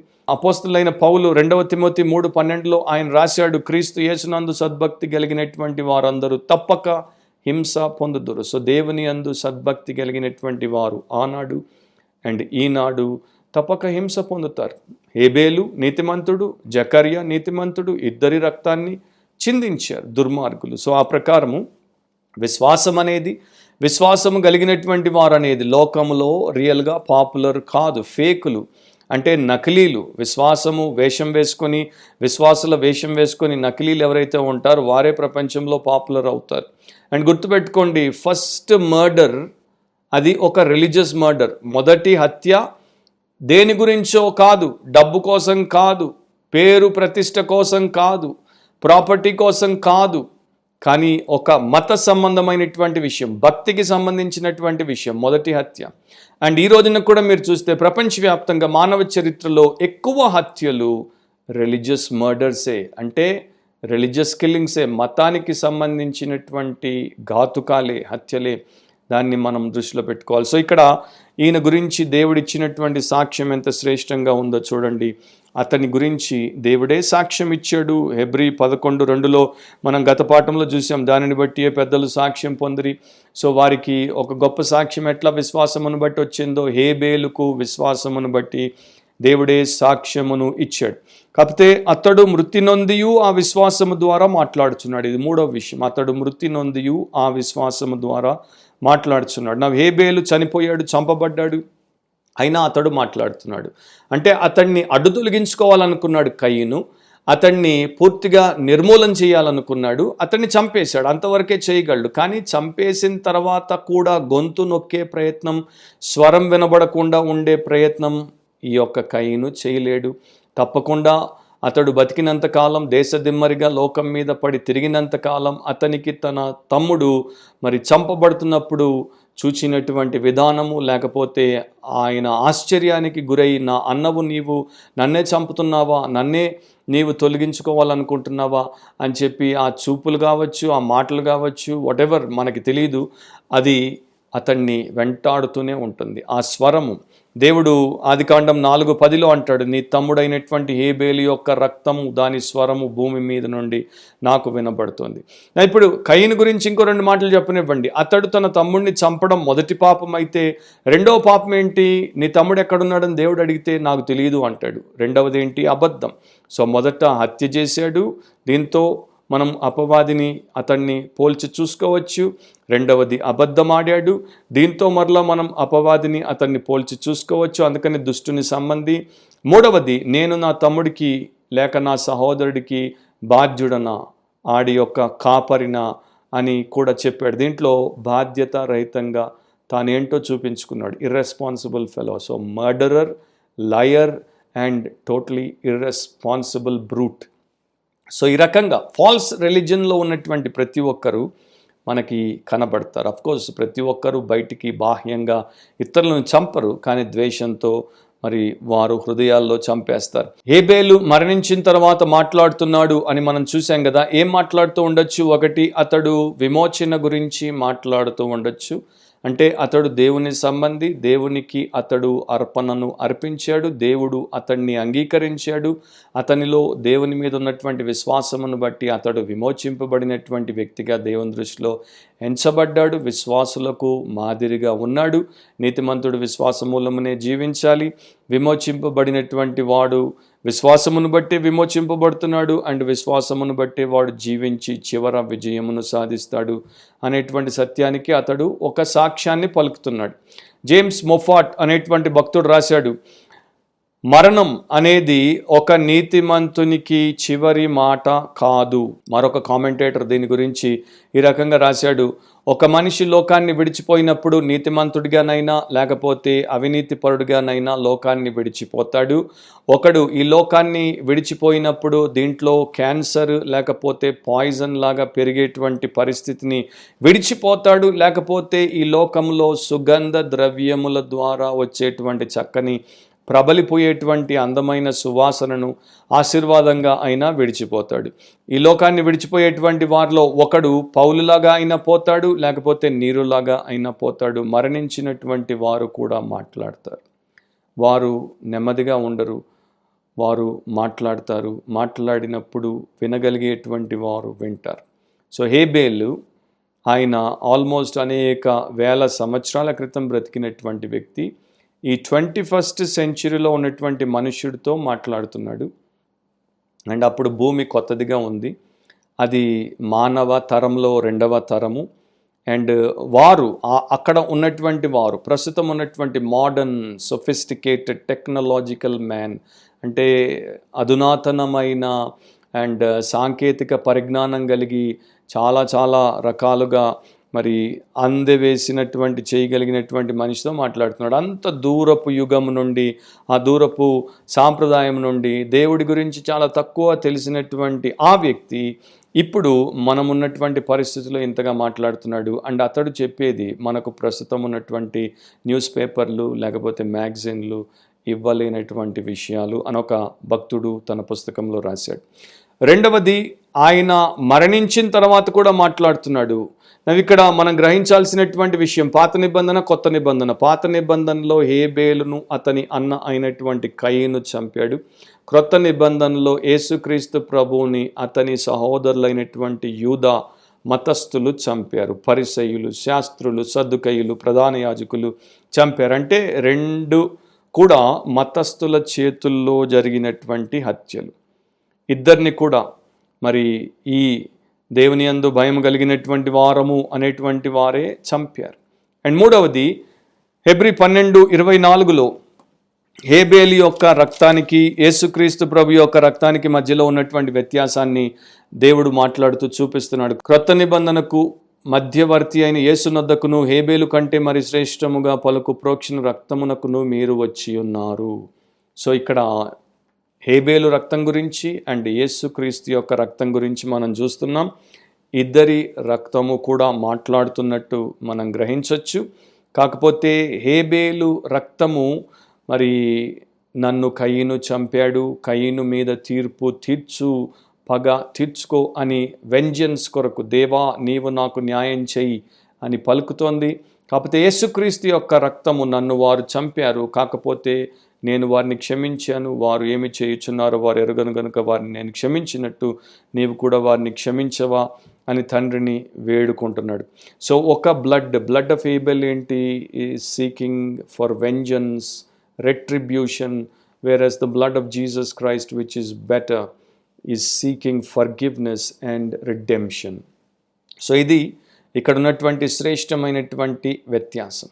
సో నా ప్రియ సహోదరి సహోదరులారా, మీ జీవితంలో, మీ విశ్వాసంలో మీ విశ్వాసం ఏ రకంగా ఉంది? కయీనును పోలినటువంటి విశ్వాసము గల వారిగా ఉన్నారా? అది నిజానికి అవిశ్వాసమే. లేకపోతే దేవుడు మెచ్చి దేవుడే సాక్ష్యం ఇచ్చేటువంటి విశ్వాసులందరికీ మాదిరిగా మొదటి మానవుడిగా బైబిల్లో పేర్కొనబడినటువంటి హేబేలు వంటి విశ్వాసమా మీది?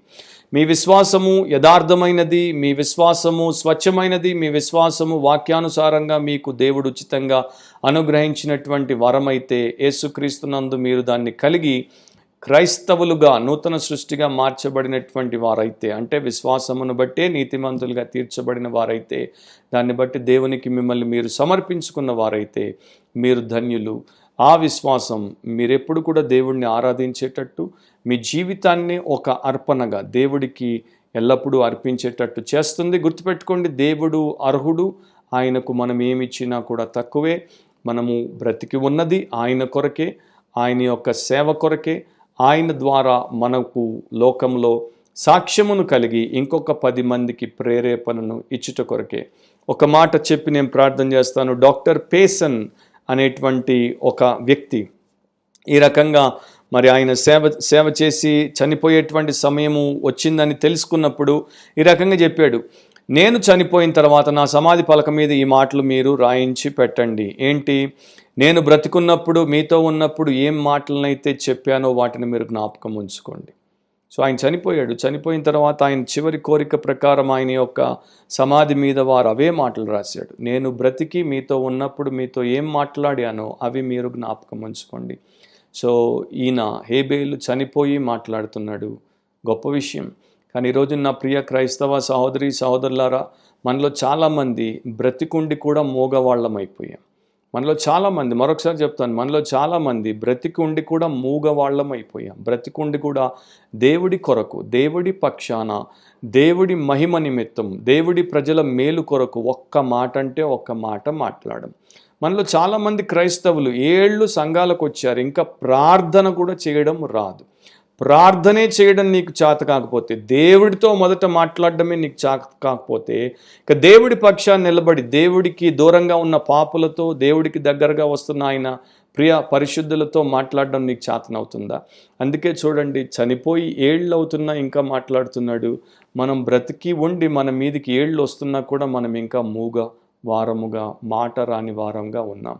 ఎంత శుద్ధ దండగా. సో చనిపోయిన వారు ఇంకా మాట్లాడుతున్నప్పుడు బ్రతికున్న వారు ఇంకెంత మాట్లాడాలి. So speak for God. దేవుడి కొరకు మాట్లాడుట నేర్చుకో. నీ పెదవుల ద్వారానే కాదు, నీ జీవితం ద్వారా మాట్లాడు. చాలామంది పెదవులతో ఏవేవో మాట్లాడేసి పనికి మాలిన మాటలు మాట్లాడిపోతారు. కాదు, నీ లైఫ్ ద్వారా మాట్లాడు. హేబేలు యొక్క లైఫ్ ద్వారా మాట్లాడుతున్నాడు, టెస్ట్ మనీ ద్వారా మాట్లాడుతున్నాడు. కారణం ఏంటంటే దేవుడిలో నిజమైనటువంటి విశ్వాసం, ఆరాధించే విశ్వాసం, వర్షిపింగ్ ఫెయిత్. మనందరం కూడా దేవుడిని నిజముగా ఆరాధించేటువంటి విశ్వాసంతో బ్రతికితే మనం ఇచ్చే అర్పణలు శ్రేష్టంగా ఉంటాయి, మన ఆరాధనలు యోగ్యంగా ఉంటాయి. అండ్ చివర మనం చనిపోయిన తర్వాత కూడా మన జీవిత సాక్ష్యాలు ఇంకా ప్రజల మధ్యలో మారుమోగుతూనే ఉంటాయి. అలాంటి కృప దేవుడు మనలో ప్రతి ఒక్కరికి అనుగ్రహించునుగాక. తలంచండి, ప్రార్థనలో ఏకీభవించండి. ప్రేమ స్వరూపుడవు, అతి శ్రేష్ఠుడవు, పరమ తండ్రి, నీ పాదములకు స్తోత్రములు చెల్లిస్తున్నాం. హీరోస్ ఆఫ్ ఫెయిత్, విశ్వాస వీరుల గురించి మేము నేర్చుకునేటువంటి ఈ కొన్ని సత్యములు మా జీవితములను రక్షణలోనికి అండ్ రూపాంతరపరచబడుటకు నడిపించుటకు సహాయం చేయమని ప్రార్థిస్తున్నాం. మొదటి ఎగ్జాంపుల్గా హేబేల్ గురించి ఈరోజు క్లుప్తంగా మేము నేర్చుకోవడానికి సహాయం చేసినందుకు మీకు స్తోత్రం. అతనిలాగా మేమందరము నీ అందు నిజముగా విశ్వాసము కలిగి ఆరాధించే విశ్వాసం, మమ్మల్ని మా సమస్తాన్ని అర్పించే విశ్వాసముగా కలిగి ఉన్నట్లు సహాయము చేయండి. ఈ బైబిల్ స్టడీలో పాల్గొన్నటువంటి ప్రియులందరినీ కూడా మీరు ఆ ప్రకారము మార్చండి. వారి యొక్క పాప జీవితాన్ని క్షమించి, ఆత్మను రక్షించి, రూపాంతరపరిచి నీ కొరకు ఆ రకంగా సిద్ధపరచండి. వారు బ్రతుకున్నప్పుడు మీ కొరకు మాట్లాడడానికి, చనిపోయిన తర్వాత కూడా వారి సాక్ష్యాలు మీరు అక్కడ ఆలస్యమైతే మీ కొరకు మాట్లాడడానికి సహాయము చేయమని, మమ్మల్ని అందరినీ భద్రపరిచి మరొక లెసన్ కొరకు ప్రిపేర్ చేయమని మేము ప్రార్థనాపూర్వకంగా సిద్ధపడడానికి, నేర్చుకున్న వాటి ప్రకారం నడుచుకుంటూ ఇంకొక నలుగురికి నేర్పించడానికి కృప చూపించమని, యేసు క్రీస్తును హెచ్చించి మహిమపరచమని యేసు నామమును అడిగి ప్రార్థిస్తున్నాం తండ్రి. ఆమెన్. మన ప్రభు అయిన యేసుక్రీస్తు యొక్క కృప, తండ్రి అయిన దేవుని ప్రేమ, పరిశుద్ధాత్మ దేవుని అన్యోన్య నిత్య సహవాసం ఈ బైబిల్ స్టడీలో పాల్గొన్న ప్రియులందరికీ, దాని ప్రకారం జీవించు ప్రతి శిష్యునికి, శిష్యురాలికి ఇప్పుడు ఎల్లప్పుడూ సదాకాలము తోడయుండునుగాక. Amen. So God bless you. దేవుడి చిత్తమైతే మరొక లెసన్లో వచ్చే గురువారం థర్స్డే మరలా మనం కలుసుకుందాం. అంతవరకు దేవుడు తన కృపలో మిమ్మల్ని భద్రపరచునుగాక. ఆమెన్.